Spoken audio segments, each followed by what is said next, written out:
Hi, everyone. Welcome to Mind Force. I'm your host, Nate Shear, and this is the show where love, life, and learning come together because your mind is what matters most here.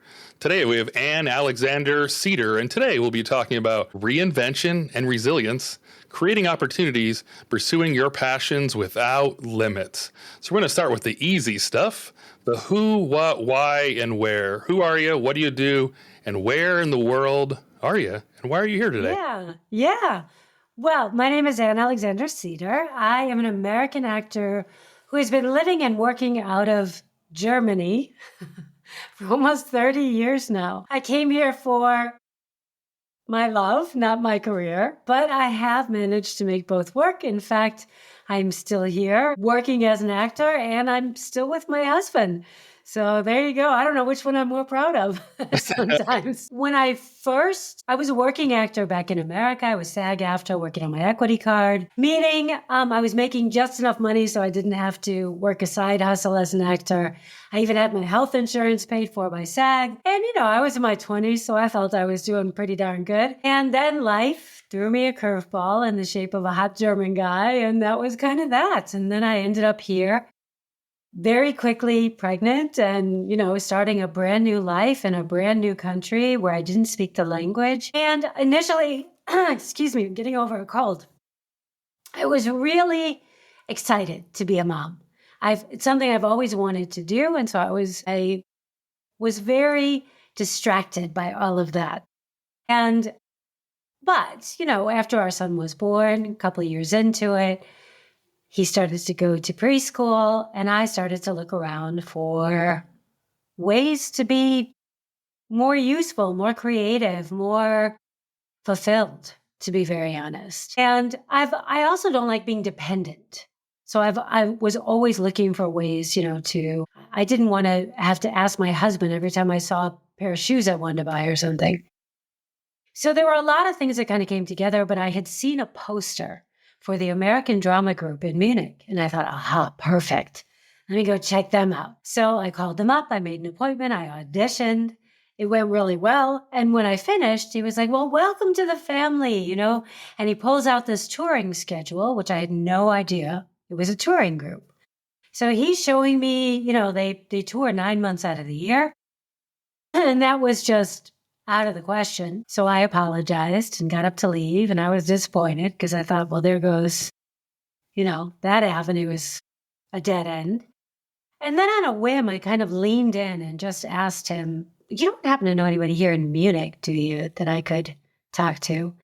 And he gave me 2 names. And that taught me something really valuable that I don't think I had ever learned before. And that is ask. Ask and make it easy for people to help you. I don't recall that he even gave me the numbers for these 2 people. I believe I had to look it up. It was 30 years ago now, almost 30 years ago. But still, it was an easy ask. It was no skin off his nose, and he was happy to help. So sometimes just having the courage to ask can change everything, and it certainly did in my case. And from that point on, I contacted both of them, and one of them gave me a shot with a radio play. And from there, I just started working tons. In fact, so much so that I was probably definitely one of the top female American voices out of Germany for a good 15 years. But I had a really good run with it, where I was at times working, 5 different jobs a day. But even at the height of it, first of all, it was really flexible, so I could show up at the studio with my son and my dog and still be home in time to take my son to the playground and make dinner and, do all that stuff. But it was also, as much fun as it wasn't creative in the way that I had wanted to be creative. So there was always kind of something missing for me. And the voiceover led to presenting work, and I did all sorts of hosting game shows that were broadcast into Canada or doing corporate television for like Audi TV, for example. I did their thing for 7 years and different things like that, which led to commercials. And again, kind of like I would feel guilty because I wasn't happy with the way my career was going. And yet I would also feel like I was being ungrateful. Like, look, there's so many actors that would be thrilled to be making a decent living as an actor, which I was technically. but it just wasn't the kind of acting I signed up for, that I wanted. And I still had this beautiful family, and it was kind of a struggle, I have to say, for about 16 years. And I was really looking for something to fill that void.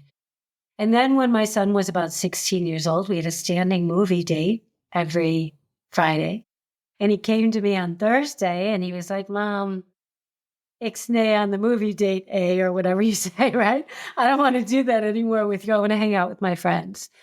And it was like, of course, as a parent, you know this day is coming. But I had really put my family first for 16 years. And I had never really thought, just what do I want? Just me alone. What do I want? And I thought, well, I'd love to take an acting workshop. That's my idea of a good time. And so I just sat down and on a whim, I Googled it, acting workshop Munich English, and one popped up. And it was the next day, coach out of LA, one spot open. I whipped out my credit card. I bought it, and I left that 3 days later, knowing there was no turning back. It was like a pilot light just combusted, and I was on fire. And that's when I told my husband, I need to relaunch my acting career. And now I'll pause. That's all good. The monologue is over. I love the Friday movie night. Yeah. We got a few kids over here, and we love that Friday movie night. One thing I love that you said is, you got to ask the question. One thing that always drives me nuts a little bit when, you get a promotion or you get an assignment or you get something that you're looking for and you're happy for. Inevitably, there'll always be one person that always seems to write on social media or whatnot, and they'll use the word lucky. Yeah. But you have to, ask the question, put yourself in the right spot, do the research. Like you said, you need to track down the phone numbers to get that. And so sometimes I feel like people don't see, the grind and the things that happen behind the scenes, which is kind of frustrating because to me, lucky sounds like it's cheapening it. Like it was just luck, but you had to do things to be in the right room with the right people, to ask the right questions, or even ask the question at all. So I love that you bring that up. One question I wanted to ask you just out of curiosity, being out of the country and things like that, what's your favorite part of being out of the United States? And what are some things that are a little more shocking or, are a little more difficult to process? Well, I guess it's been 30 years, so. Yeah, it has. And I've lived in Italy. I lived in the south of France. I lived in Paris. I lived in London. So I've lived actually in Europe longer than I ever lived in the US. But I go back all the time. And, I'm there at least, now it's probably twice a year, sometimes 3 times a year. But there were times when I was there 5 times a year, So just, I still have a very deep connection to America. You can take the girl out of America, but you can't take the American out of the girl. Absolutely. So what do I love about living in Europe? Well, you know what? I love the proximity to other cultures and the differences in other cultures. And we definitely make a lot of use of that. We go to Spain a lot. We go to Italy a lot. France once in a while. We're going to England next month. So we definitely do make use. And even just like driving distance, like we're in Austria all the time. I never get tired of the beauty, to be honest. It's a beautiful place. And Munich I grew up in Detroit. And I grew up in Detroit. Detroit was a beautiful city. And I think it has it's like the rose that lost its bloom, right? Detroit was the richest city in all of America at one point. So, and you can see it in the architecture, in the beautiful turn of the century homes and buildings and all of that. But when I was growing up, that wasn't there. And it was really like when I would think of Woodward Avenue, which was the main kind of street going through Detroit, I would think of like newspaper tumbleweeds and boarded up stores. And was kind of my memory of Detroit. So living in Munich and, driving my son around this gorgeous city. I mean, it really is a beautiful city. And I would always say to him, you just don't know how lucky you are. But I mean, for him, it was, whatever, Mom, get over it. It's completely normal, because it was for him. I think that's difficult for kids to realize. And maybe that's just as you get older. We did a cross-country trip last summer. So we're in Japan stationed recently, or last year and a half ago. And then we did a year in Florida. But to get to Florida, we flew in from Japan, landed in Washington, where I'm from, picked up the car from my sister. Washington State? Or Washington State, nice. That's a on beautiful the trip. border of Oregon, Yeah. closer to Portland. And then we drove the whole way. And so it's kind of funny. The kids, we stopped and saw the Grand Canyon. And I am just in complete shock and awe. And I just want to sit there. And maybe I just wanted to be out of the car. But it was kind of funny. They were like, okay, we're good. I was like, what? It's the Oh, canyon. I'm shocked though, because to me as well, I drove cross country when I was maybe 19, my then boyfriend. We stopped at the Grand Canyon as well. He snapped a picture of me. I was so in awe of the Grand Canyon that the picture he snapped of me, there's literally, and I don't know how woo-woo you get, but there was literally like a white aura around me. And maybe, I don't know, maybe it was a film. It was filmed back then. I don't know, but no other pictures have that. I was so in awe of it. And I think it was just like literally glowing. It's so gorgeous. When you're 6 and 10, I guess it's not that interesting. It's a hole in the ground, right? Yeah, yeah. Well, but you should have rented the donkeys, That would have been. That's the kicker right there. Right. No pun intended. Before we get started with the interview, I'd like to ensure the guest can ask me a question because I feel like a lot of times these are one directional. So I want to make sure these are organic conversations. Anne, what do you have for me? All right, Nate. Well, the name of my company is called Act Bold. So when was a time in your life that you acted boldly and something positive came from? Okay, this is one that's probably a little controversial, at least maybe in the military sector. I feel like I should avoid it, but I'm going to act bold and not avoid it. But I've been going with facial hair in the military. It's illegal without a waiver for medical or religious purposes. I've struggled with my skin my whole life, and so I've had different acnes and different things. And so for the longest time, I was kind of pushing on and cutting through the different skin conditions and things like that, because I was trying to look the part and do what I was quote unquote supposed to. But about a year and a half ago, I finally went in and got my waiver. And it's something that's been really difficult for me because you walk in a room and, you're the only one of 30 or 35 when you're in the staff meeting or things like that. And so looking different and sticking out is really difficult. I've always been kind of an oddball, so I didn't think it would really affect me because I've always been a little bit different. But the military is such in like a specific mold and things like that. It just really feels really ostracized and really on the outside. But I've had at least 3 people reach out to me in the last year and a half and thanked me for, taking the step and walking forward, because they were able to go and get help and not have to cut through things and you build up scar tissue and things like that. So all the days where it's like super painful and hard to walk in the rooms and feel weird and feel on the outside is completely overpowered by the few people that have reached out and said, it's really helpful that you took the step. I didn't think I could. I didn't think we were supposed to and things like that. Because that's the exact reason I didn't. I didn't because people that are successful don't do it and things like that. And so I'd like to consider myself somewhat successful within my area, not to toot my own horn or whatever. But that was kind of the purpose, is to do what's right and hopefully convince people and, try to push through some of these rules and things like that. Rules need to be there. There needs to be standardization for certain things, but I think we should also be taking care of ourselves. And that was probably way more than you wanted. But what do you think about that? Yeah, I think it flies in the face of like what is expected and all that. And it does take courage to be different and to make us, I don't know that it's a stand because you did it for your health. I mean, really, and to feel better literally in your own skin. And so that's a fair point. But as you were talking, I also kind of wondered if you're dealing with acne, that can also make you feel ostracized and feel like you're standing out in the wrong way. So I think whatever you can do in that situation, we all want to literally feel good in our own skin. And we all deserve to feel good in our own skin. And if the shaving was aggravating that, then I think it's good. And I'm used to being the different one is a part of my life, So yeah, it's also a recurring theme, when I write, being the fish out of water, different, doesn't quite fit and all of that. So I definitely empathize.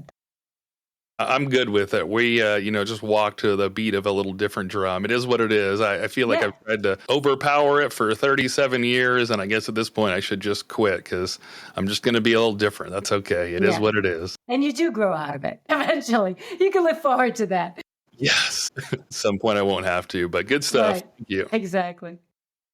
Well, we'll move into the first section of the show. So we're going to move into reinvention and resilience. So on the show, I'm huge. I love stories. I feel like that's how we connect with other people. And I think for the longest time, cavemans and, things like that, that's how we passed information. So can you share a story of your acting hiatus and what led you to finally step back into that spotlight after all that time?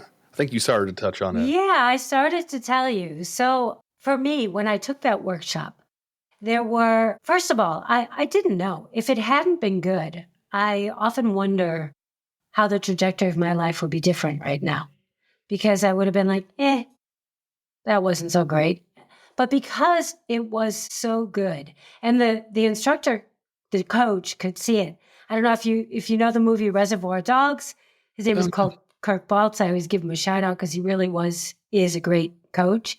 He's the one who gets his ear cut off in Reservoir Dogs. Oh, And he even said, and you guys are on fire. You need to get together. And I'm still really good friends with one of the women who he said that to. I didn't know what it meant at the time. I was 47 years old.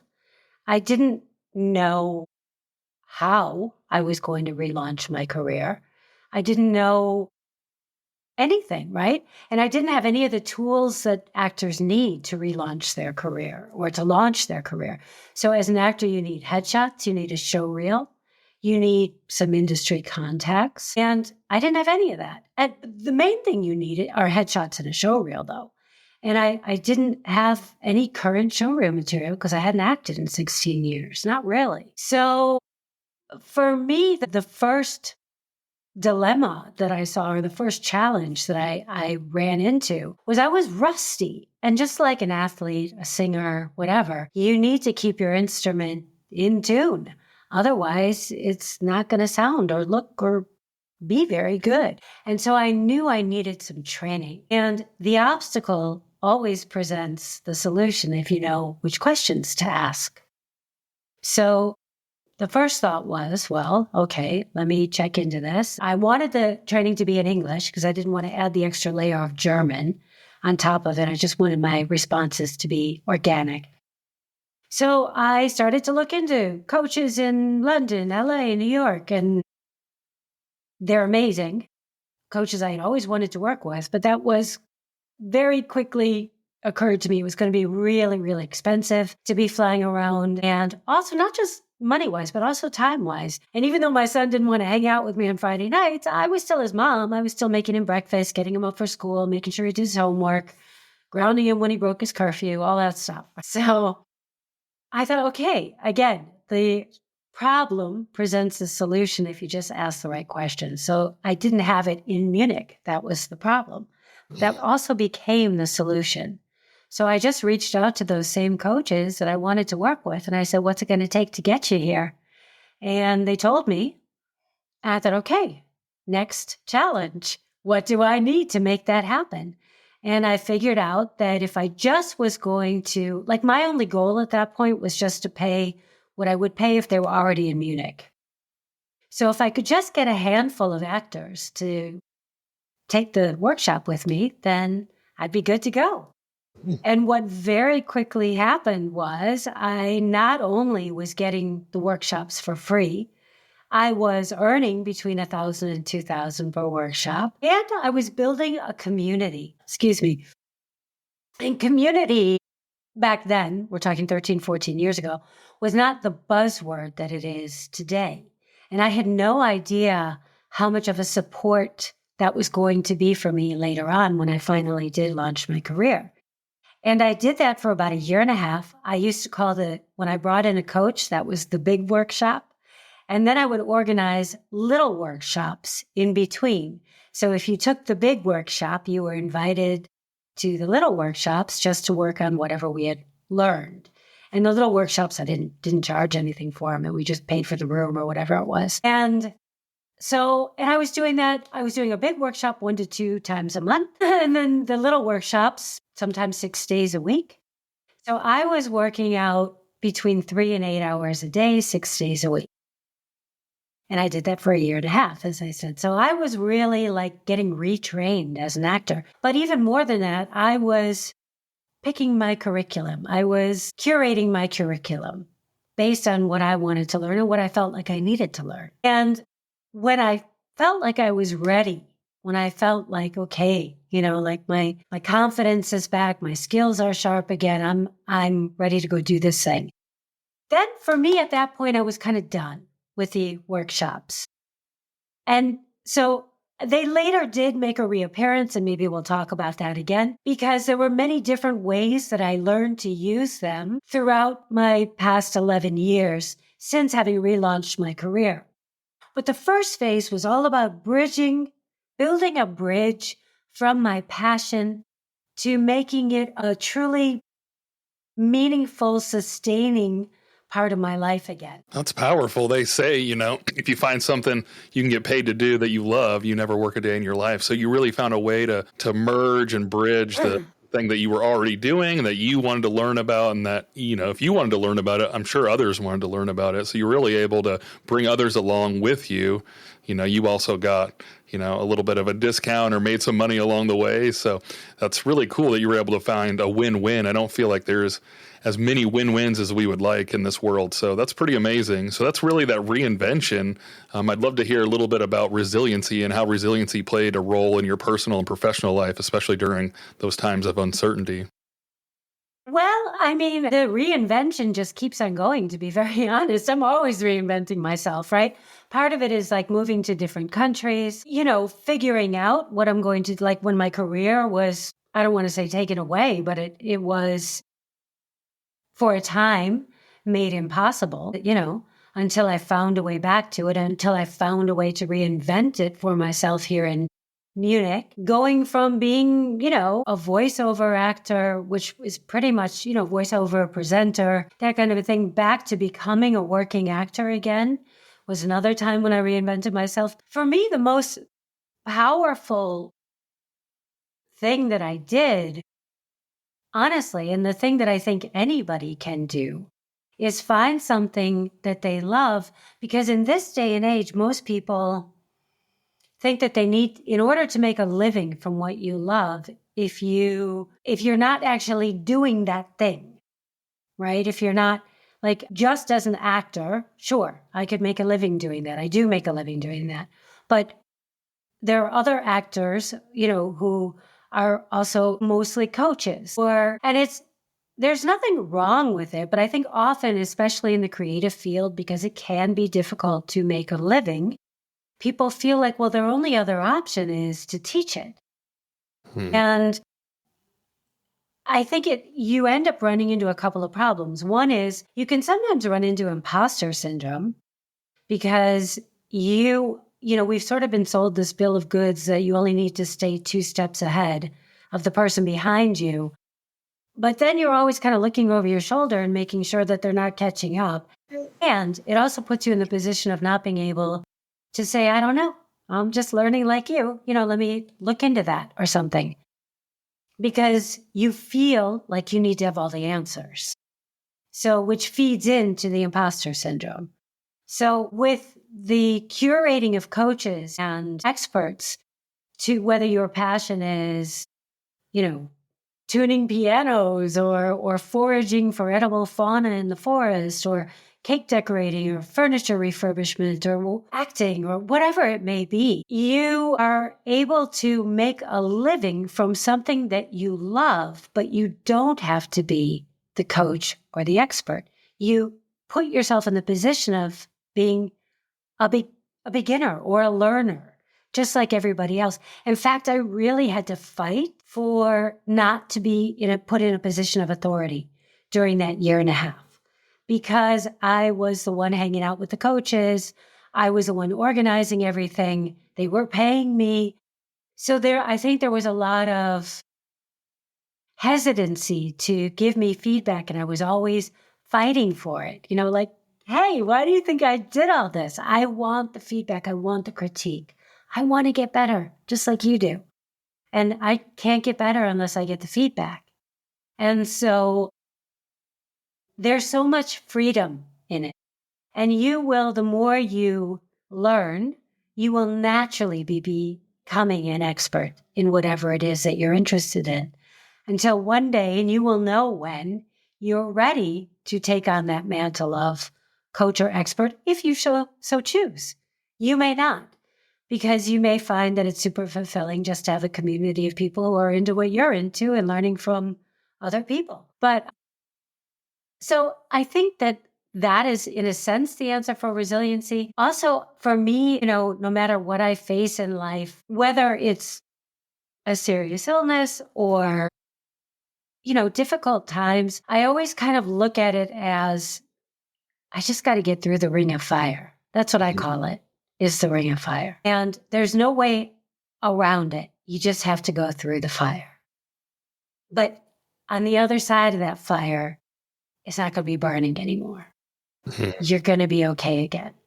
And I guess part of it is just faith. I'm kind of an eternal optimist. So I know that, the sun will come out tomorrow. And the other thing is, I really believe from the bottom of my heart that every challenge, we live in a universe of where there's light, there's dark. What goes up comes down. Every problem has a solution. You just need to ask the right questions. Absolutely. I think there's always like the contrast on both sides. I actually just wrote about this on Facebook. As a kid, I never really liked being cold. I was at a work trip in Lithuania, and it was very cold about a month ago, I think. And I was out and I was in the Christmas markets, and the lights were up and it was beautiful. And it just helped me really like stop and reflect, because as a kid, I just hated being cold. I always, made the joke that I was born in Northern California. So I came out when it was hot. I'm supposed to be hot all the time. I'm supposed to be in shorts and a flip flop, but it really was like a powerful moment to stop and reflect. You have the cold at some times where you bundle up, but then other times you're on the beach in flip flops. So you have different things that are happening at different times. And if you had everything that was always the same, you wouldn't get a chance to cherish it, because it would all be the same. It'd be kind of boring. And so I think, we say like you can't have the sunny, bright, fun day without having the rain. You have to have the different things, the ups and the downs. And so I think that's a really good connection there. And I love that you talked about being able to, love the stuff that you do and you get paid for. I feel like so often we want to work in an office job, and then you do your hobby as woodworking or whatever. You do the office mundane like thing that you hate to fund the thing that you actually love. But could you just line up the thing that you love, if you're good at woodworking or whatever that may be, like transform that into the thing that makes you the money, and you get to do both. I'm sure, learn more and more about it by being the one that's setting up, right, the workshops. And that way, the other thing was I did it all on my schedule, right? I wanted to do it so often. But if you want to do it once every 2 months, once a year, once a week, once a day, it's up to you, So, yeah, I think that too many people just don't. I don't know. I'm honestly mind blown that more people don't do it, because it just, to me, was like the obvious solution. It's like, well, of course, they're not here. I need them here. I'm going to bring them here. I'm going to get what I need, So, yeah. But the interesting thing was too, like with resiliency, you were mentioning that. So I kind of had to reinvent myself as an actor as well, because when I left the industry, I was a woman in our, and when I came back, I was almost 50 at this point. And so the world is not open to a 50-year-old woman the same way it is open to a woman in her mid to late 20s. And I had to first kind of come to terms with where I was and what that means or doesn't mean, like what is all this and who am I as an actor? And also I started, so I did all the things that we do.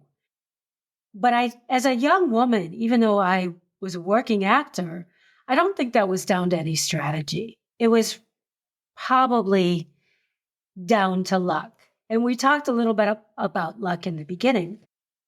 And I am not taking away from my talent, because I do believe in my talent, and I believe that my talent got me the jobs, but I got auditions because I knew some people. And so luck, skill, both, I don't know. In any case, not repeatable because I didn't know anybody here.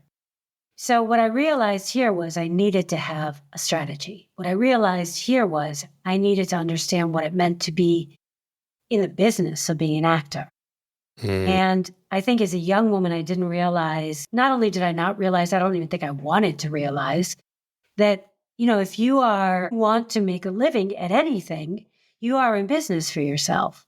And I think I was like, no, I'm an artist. Thank you. But as a grown woman, I was like, okay, let's look into this because I really am serious about my career. So I realized there were a couple of things which came to be the 5 pillars of my course that I, now teach other actors also about the career, about the business of being an actor. I don't teach acting, but I do teach about the business of being an actor.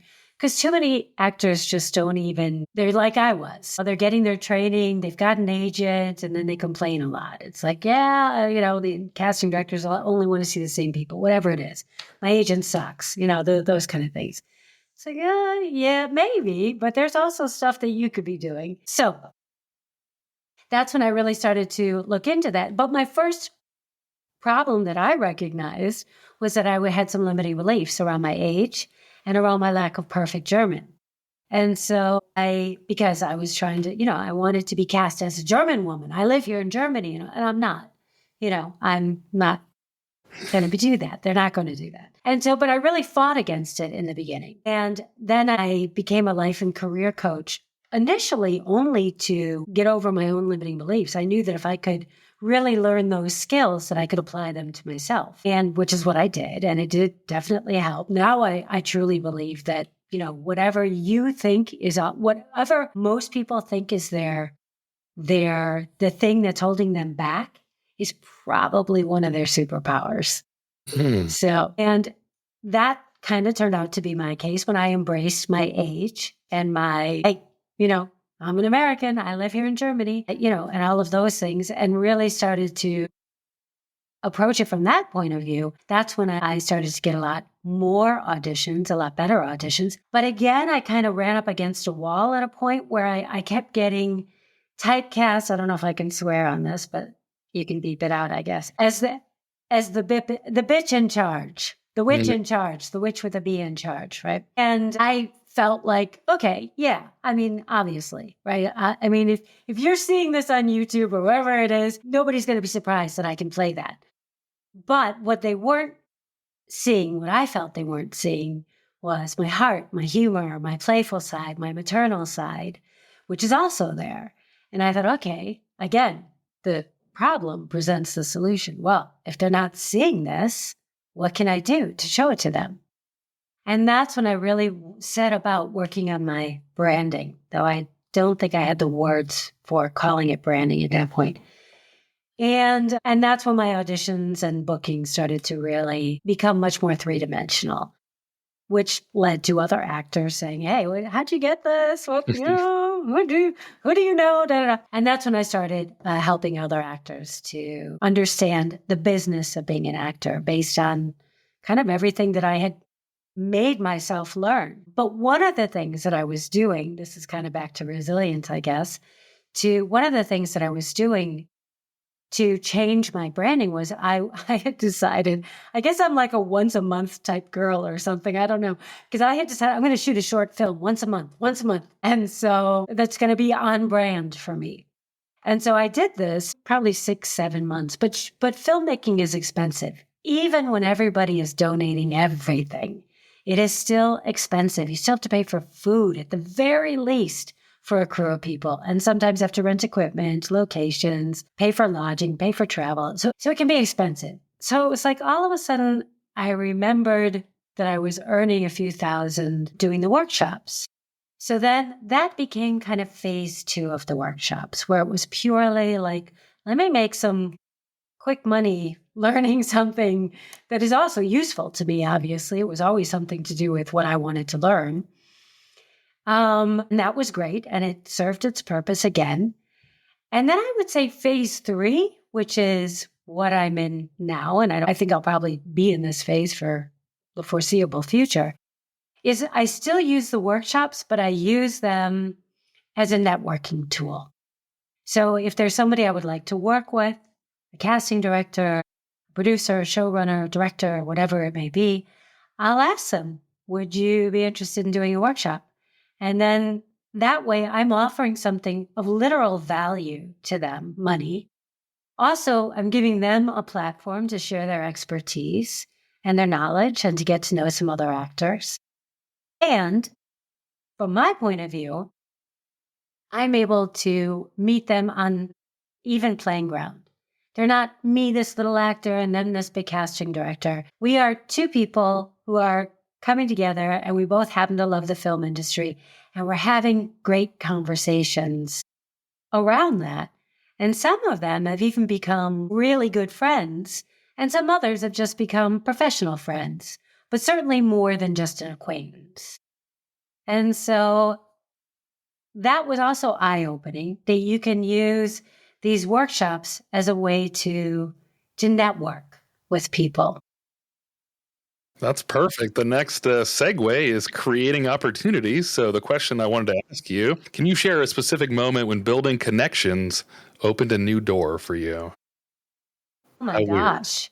Yeah, right. Well, I definitely have gotten direct requests to audition from, I would say, 6 casting directors who I can attribute directly to having these relationships with, who might not have even considered me had it not been for our relationship. And because of that, not to say that that puts me, what it does is it puts you closer to top of mind, right? So I'm always sort of not saying that they're always thinking of me or anything, but I certainly pop up in their heads when it comes to someone who fits my character breakdown, who fits my character traits. And often even when it comes to people who fit the character traits and they're open to, like if they know the director is like open to having someone who's not maybe 100% German. 100% German is the wrong word, not natural born German, because I am 100% German now. You are. I have both citizenships now. But yeah, so that definitely has led to that. I mean, but there's so many things where, even the first example, right, of asking, Yeah. like, and I think that it's underestimated, just like asking for what you need. Now, there is a fine line because you don't want to be that person who's just like the gimme Takes and guy. takes and Right. takes. Yeah, I was going to say something about that. When you do, network and you're in the room, I think we got to make sure that we're, giving and helping with other people and educating. And I think a lot of the things you're doing, because, yeah, it would be pretty easy if you're just going to take. Then, after the third time in a row, the person's like, okay, cool. You're just the one that kind of takes all the time. So if you're going to do Absolutely. something, definitely, make sure you're giving and taking. If you're helping somebody with something, make sure there's a little bit of give and take. I wanted to ask a question. We kind of touched on it earlier, but maybe a little bit more expansion. What advice would you give to someone who wants to turn their passion into work, but doesn't know where to start? How do you start? Well, Nate, I happen to have a workbook that they are happy to, it will literally get them started to curating coaches. You don't have to want to be an actor. It's really for anything that doesn't require a higher degree, anything that you could learn by curating your curriculum, so to speak, or by taking workshops.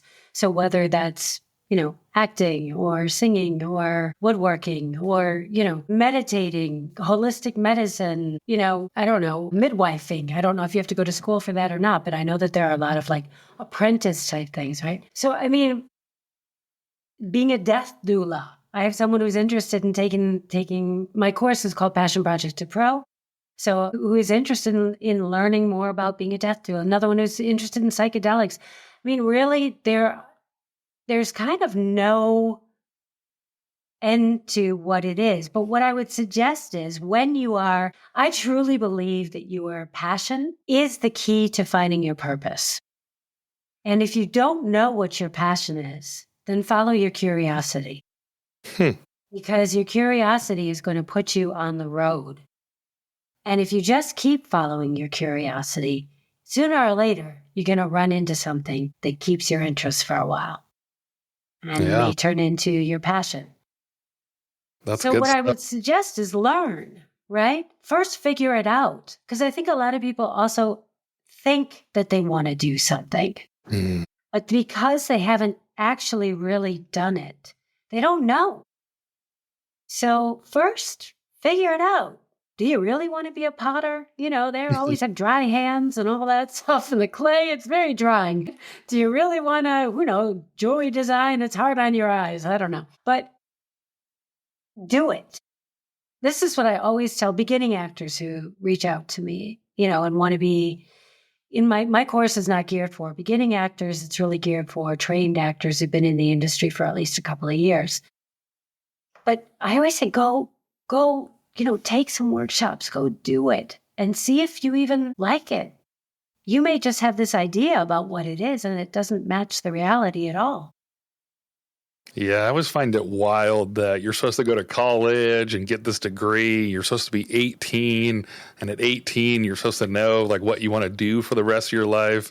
I really think there should be a better way where like you're not supposed to enter school until 22 or 24, something where you can go and, try some things or, go to the Peace Corps, travel, learn other cultures. I think just going and eating and learning languages and things like that is super powerful. But yeah, it's always been really odd to me that 18, where you're just not very mature at all, you're supposed to, I want to, I'm sure there's, a very few people like from the very beginning, they wanted to be a doctor and like they went all the way through and made it all the way through and it was exactly what they wanted. But that's got to be just a small sliver of people. I think the majority, like I even went to school for programming. I was like, oh, I want to do computers. That'd be so cool. And I take the first programming class and I'm, in the room trying to do this. It never works. And it's, all bugged up and I'm trying to run the code. And I'm like, this is miserable, but you don't know because like you haven't done it. Right. So you got to do it. You're like, this enjoyable at all. You thought from the outside, it looks cool.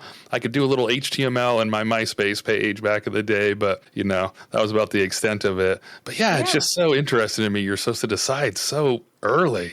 Oh my God. Do you know in Germany, it's even younger? Yes. When they finish grade school, so they're in the 5th grade. And then there are 3 different types of schools here. So there's the gymnasium, which would be the equivalent of our AP high schools. Mm-hmm. Then there's Realschule, which is like normal high school, missing grade 11 and 12 though. So it goes up to grade 10. And then there's, but they go from 6th grade to 9th or 10th grade, I guess it is. Huh. And then there's a Hauptschule. So the kids in gymnasium, they all go into university. The kids in Realschule, they sometimes go on to university. They have to take another step in between to get there. And sometimes they'll become hand workers. Hand workers, do we say that? So, they'll work with their hands like carpenters, tile, whatever it is, right? But this is a trade. They will become tradesmen. Mm-hmm. But because they've gone to Realschule, then they also have the option to become what they call a Meister, which is mean they can also own their own business. Mm. And then there are the kids who go to Hauptschule, which is basically like they're always going to work for somebody else doing a trade job. Huh? Yeah. And they need to figure that out at 10. Dang. 10. That is early. I mean, it's insane. Yeah, that is. Yeah. And then our last category as we come to a close is pursuing your passion without limits. This is going to be some good stuff. So what's your idea on ideas and dreams that have no expiration date? Well, I think the thing is everybody has dreams when they're young. And then life gets in the way and obligations and family and priorities need to be set so that you can take care of those obligations and family. And then by the time you have time to think about, the kids leave the house or whatever it is, by the time you have a chance to think about what do I want? Like most people think it's just too late. And the truth is, it's never too late. And what I always really encourage people to do is, you remember debate team in high school? Yeah. Yeah. Argue the other side. Because we are confirmation bias idiots, right? I mean, we will, whatever we believe, whatever we think, we will look for the confirmation to make sure that that is true and that is right, and we will stick with it. And the algorithm doesn't help, right? Right. That's right. It only shows you what you like to see. Yeah. Yeah. So true. And so if you play the devil's advocate, argue the other side, like, I thought I was too old to relaunch my acting career, even though I was doing it. But like I had this, this limiting voice at the back of my head saying that to me. So it was like I started to look for the evidence of, no, there are people who are, successful, who have launched their career later in life. Or like Peter Dinklage is always a huge inspiration to me. I mean, my God, if anybody, like, you could have said, like, dude, hang it up, forget it. And look what he's done. And he's done it amazingly. And he is not only that, but he's bent the rules. Like, he's gotten cast where it didn't necessarily say, a tiny person. Right? So I think if Oprah Winfrey, look at her. Davis, there are so many people who kind of against the odds really just kept at it. And I think if they can do it, it's just proof that you can do it too. They're not any more special than you are, or than I am, or that any of us are. They just maybe are more determined, and they don't give up on their dreams. A lot of people do. And I really think it's sad, because at the end of the day, when we close our eyes for that final time, I want the movie that plays in my head to be one I'm happy to see. And I don't want to be like, no, change the channel. This isn't what I wanted, Well, really what it is we want to matter. We all want to matter. And what that looks like, whether that's for 3 people, 300 people, or 3 million people, it doesn't matter. But it's why we have these existential questions, like, what does it all mean? But really, what does it all mean? So it doesn't mean anything if you don't make it mean something. I think one thing we do a kind of a poor job at is defining success. Like, we want success to be the car and the house and all these things. And I wish we had a better definition where you're content, you have a good home, and the movie that plays at the end of your life is that happy movie. I mean, that's really success. It's not the dollar amounts that you can't take with you. It's not the Lamborghini that you also can't take with you. I wish we had that better definition of success. And then maybe that is the definition, that movie that you are content and feel great about as you expire. Maybe that's it. Yeah. And I think, when it does come down to the people, always, because, as I said, we all want to matter, but to whom? We want to matter to somebody else. Yeah. The loved ones. Absolutely. Yeah. Let's try to bring it all together. I'm curious, what's one mindset shift or piece of advice you'd like listeners to take away from your journey? Okay, so there are actually a couple. One is, don't let fear stop you. Recognize that fear, I thought as a young woman, grown-ups didn't have fear. Grown-ups just did great stuff. And, and I'm talking like Home Alone. Right. You remember that in Home Alone? He was talking to the guy that does the thing, and he's like, "Oh, you're too old to be afraid." And he said, "You're never too old to be afraid." I love Home Alone. Sorry.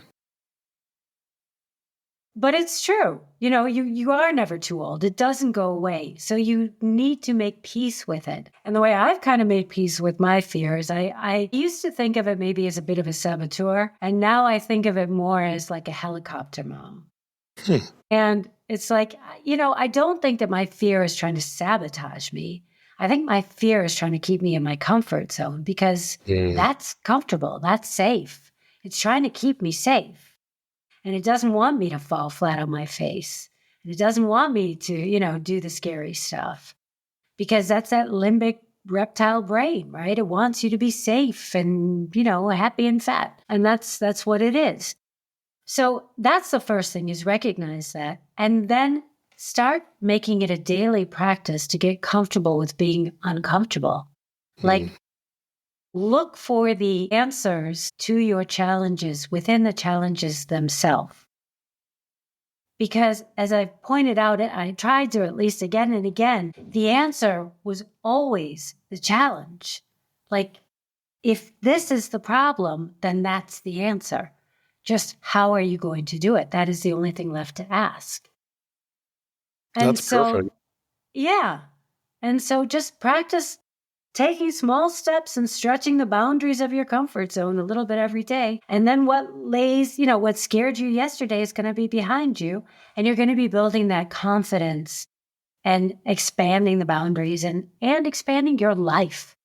Because your comfort zone, your big dreams, no matter how quietly they're snoring in the background, they're not in your comfort zone.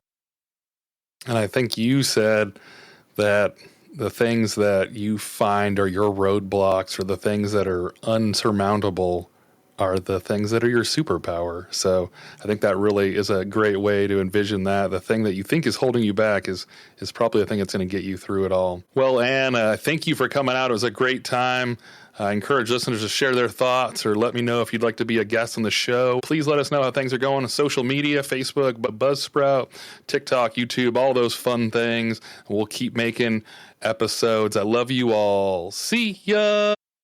Before we close out the show, we're going to allow Anne to tell us a little bit about where we can find more information and connect with her. Yeah, well, if you'd like to download that free workbook, you can find that at actboldtraining.com/P as in passion 2.